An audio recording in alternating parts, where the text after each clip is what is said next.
हे विद्वान मोगाच्या भयणी भावानो तांचे ते उदेंती सावन आयिल्ले तांकां कोणें सांगूंक ना ताणें ते नोके तर पळयन देवाची खुणां ताणें पळयली आनी ते येयले. तांचो एकूच फोकस आसलो तो म्हणल्यार जेजूक मेळोंक.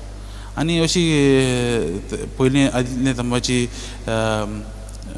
ते समजोवणी आसा की पयलो न्हू संवसार ते गोल म्हणून समजनासले, ते फ्लॅट म्हणून समजताले आनी संवसाराच्या चारूय कोनशांनी एक एक राजा चलयता, एक एक किंग राजो चलयता म्हूण तांची समजोवणी आसलेली.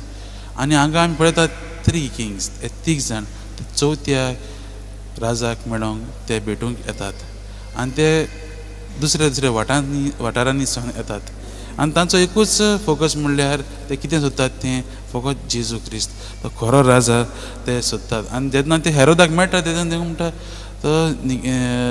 जो देवाचो राजा खंय आसा, जो जल्माचो आसलो तो खंय आसा. तांकां तांची एकूच फोकस आनी ते देवाची खुणां पळयतात आनी येतात. आमचें कितें काय, आमी कितें सोदतात काय मोगाच्या भयणी भावानो, देवाचे मोहीम आमी आमच्या जिवितांत कितें सोदतात तें देवाचे मोहीम पासत करतात काय ओ आमी आमचेच मोहीम पासत करतात काय, हो प्रश्न आमी विचारुया. दुसरें म्हणल्यार मोगाच्या मोहीम भावानो, आमी खंय सोदतात, वेर आर वी सर्चींग. जायते फावटी न्हू आमी आमकां विधानूच हें आमकां प्रश्नाचो जबाब दिता. ते येतात, ताणें ते नोके तर पळयलां, देवाची खुणां ताणें पळयली आनी ते पळयता ते पावले. तांकां खबर ना खंय तें, पूण ते जाणा हें देवान आमकां दिलां आनी ते खऱ्या मार्गार आसले. आमच्या जिवितांत आमी पळोवया, देव आमकां सगळें दाखयता पूण आमी तेंच म्हणून देवाचेर भाव धरून मुखार वतात काय हे विद्वाना भाशेन.